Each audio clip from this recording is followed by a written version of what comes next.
बंदा दुनिया का सबसे बड़ा यूट्यूबर कैसे बना। मैं बात कर रहा हूँ मिस्टर बीस्ट की, जिनको अपना चैनल सेल करने के लिए हाल ही में $1 बिलियन का ऑफर दिया गया था, जिसे अगर इंडियन रुपीज में देखा जाए तो वो होते हैं 8,542 करोड़ रुपए। इतने सारे पैसे वो भी सिर्फ एक यूट्यूब चैनल के बदले। और इस ऑफर को मिस्टर बीस्ट ने बिना सोचे समझे रिजेक्ट कर दिया। और इसके पीछे उनका कारण था कि वो किसी के अंडर काम नहीं करना चाहते और हमेशा अपने हिसाब से अपना यूट्यूब कंटेंट क्रिएट करना चाहते हैं। आज के वक्त मिस्टर बीस्ट के टोटल 6 यूट्यूब चैनल्स हैं और उनके चैनल्स का कंबाइंड सब्सक्राइबर काउंट 460 मिलियन से भी ज्यादा है। जहां उनका मिस्टर बीस्ट चैनल काफी पहले ही टी सीरीज को पीछे करते हुए 340 मिलियन सब्सक्राइबर्स के साथ करंटली वर्ल्ड का बिगेस्ट यूट्यूब चैनल है। पर शायद ही आपको ये बात पता होगी कि जब मिस्टर बीस्ट ने अपना चैनल शुरू किया था तब वो सब फोर्स सब करके अपना यूट्यूब चैनल ग्रो कर रहे थे। जहां उनकी सिचुएशन इतनी क्रिटिकल थी कि उन्होंने यूट्यूब के लिए अपना कॉलेज ड्रॉप आउट तक कर दिया था और इसके लिए उनकी मॉम ने उन्हें घर से बाहर निकाल दिया था बिना किसी सपोर्ट और रिजल्ट के। मिस्टर बीस्ट ने सालों तक अपने यूट्यूब चैनल पर काम किया और ये जर्नी कितनी ज्यादा उतार चढ़ाव से भरी थी,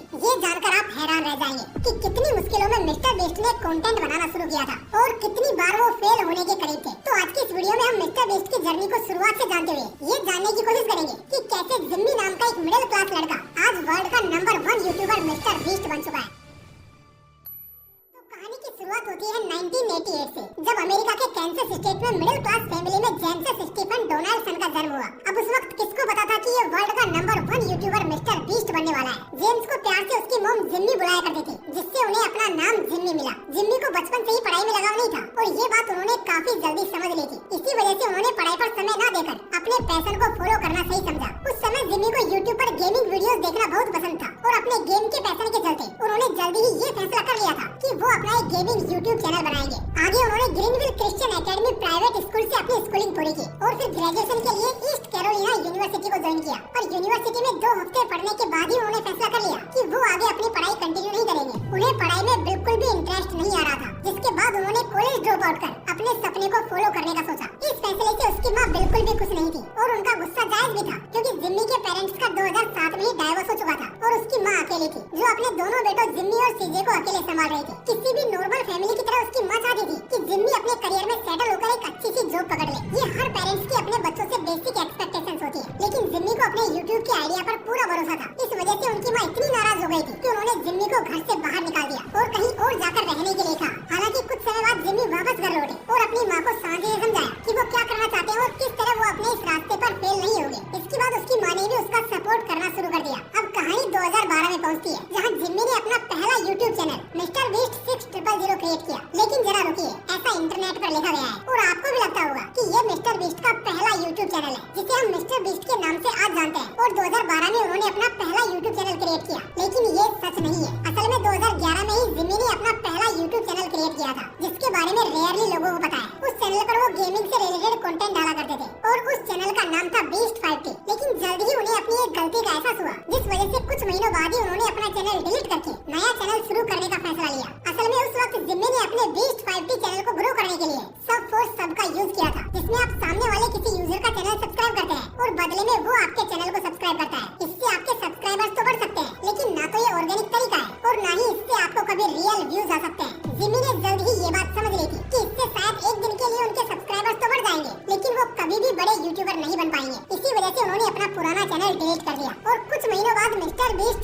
6000 चैनल क्रिएट किया, जो कि आज हम मिस्टर बीस्ट चैनल के नाम से जानते हैं। शुरुआत में वो गेमिंग वीडियोस पर कमेंट्री वीडियोस अपलोड करते थे, जिसमें ज्यादातर माइनक्राफ्ट और कॉल ऑफ ड्यूटी जैसे गेम से रिलेटेड वीडियोस होती थी। इस तरह से मिस्टर बीस्ट ने अपना पहला प्रॉपर चैनल एस्टैब्लिश किया और अपनी यूट्यूब जर्नी की शुरुआत की। पर उन्हें इस बात का जरा भी अंदाजा नहीं था कि 2012 में शुरू हुआ ये चैनल उनके सक्सेस के बदले कितना पेशेंस और कितने सालों का हार्डवर्क मांगने वाला है। ये हमें भी सिखाता है कि जितनी बड़ी सक्सेस होती है उसके लिए उतना ही समय और हार्डवर्क जरूरी होता है। मिस्टर बीस्ट का पहला वीडियो 2017 में वायरल हुआ था, लेकिन 2012 से 2017 तक यानी पूरे 5 साल की उनकी हार्डवर्क जर्नी कुछ ऐसी थी। 2012 के शुरुआत में वो गेमिंग कमेंट्री वीडियोस ही डाल रहे थे, लेकिन जल्द ही उन्हें समझ आ गया था कि इन वीडियोस पर उनके एक्सपेक्टेशंस के मुताबिक रेस्पॉन्स नहीं आ रहा है। इसी वजह से 2013 में उन्होंने एक्सपेरिमेंटल वीडियोस डालना शुरू किया। इसमें उन्होंने यूट्यूब ड्रामा पर रिएक्शन वीडियोस बनाने से लेकर यूट्यूब क्रिएटर्स के इंट्रोज को रोस्ट करने तक की सीरीज बनाई और यही क्रिएटर्स के इंट्रोज को रोस्ट करने वाली उनकी सीरीज ने उनके चैनल को अच्छी ग्रोथ दिलाई और इससे 2015 तक उनके चैनल पर 5000 सब्सक्राइबर्स हो गए।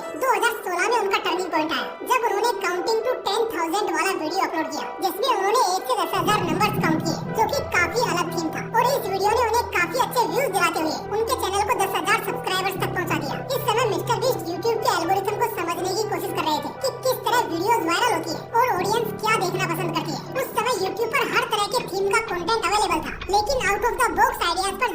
क्रिएटर्स काम नहीं कर रहे थे, जैसे 1 से 10,000 तक के नंबर्स काउंट करना, जो कि खुद में एक यूनिक और बोल्ड आइडिया था। 2017 में उन्होंने काउंटिंग टू 1 लाख वाली वीडियो अपलोड की, जिसमें उन्होंने फास्ट फॉरवर्डेड फुटेज में दिखाया कि 40 घंटों में उन्होंने 1 लाख नंबर्स तक की काउंटिंग की है। ये वीडियो इतनी यूनिक थी कि अपलोड होते ही इंस्टेंट हिट साबित हुई। कुछ ही दिनों में उनके 1 लाख सब्सक्राइबर्स पूरे हो गए और 2017 के एंड तक उनके 1 मिलियन सब्सक्राइबर्स भी पूरे हो गए। 2012 से 2017 के बीच अपनी पहली वीडियो वायरल होने से पहले उन्होंने 300 से 400 वीडियोस अपलोड कर दी थी, यानी कि हर साल लगभग 100 वीडियोस, जो कि बिना कहे बताता है कि सक्सेस के लिए आपको किस लेवल की डेडिकेशन चाहिए होती है, और वो भी तब जब आपके हार्ड वर्क का सालों तक रिजल्ट न आ रहा हो। इस जर्नी ने उन्हें ये सीखने का मौका दिया कि यूट्यूब की ऑडियंस किस तरह का कंटेंट देखना चाहती है, जिसके बाद 2017 के करीब ऐसा लगने लगा कि मिस्टर बीस्ट ने यूट्यूब के एल्गोरिथम को ही हैक कर लिया है। इसके बाद 2017 के एंड में मिस्टर बीस्ट ने अपना पहला viral video giving a homeless man $10,000 upload किया। ये वीडियो डोनेशन और चैरिटी के थीम पर बनी हुई थी और इस तरह का कंटेंट उस समय ऑडियंस के लिए बिल्कुल नया था। किसी अनजान होमलेस पर्सन को $10,000 देना डोनेशन को अलग ही लेवल पर ले जा रहा था। इस वीडियो से मिस्टर बीस्ट ने अपने स्मार्ट ब्रेन के साथ साथ काइंड हार्ट पर्सनैलिटी का भी बेंचमार्क सेट किया। उस समय तक उन्हें अपने चैनल से अच्छी खासी कमाई हो रही थी, लेकिन उन्होंने उन पैसों का खुद पर इस्तेमाल करने के बजाय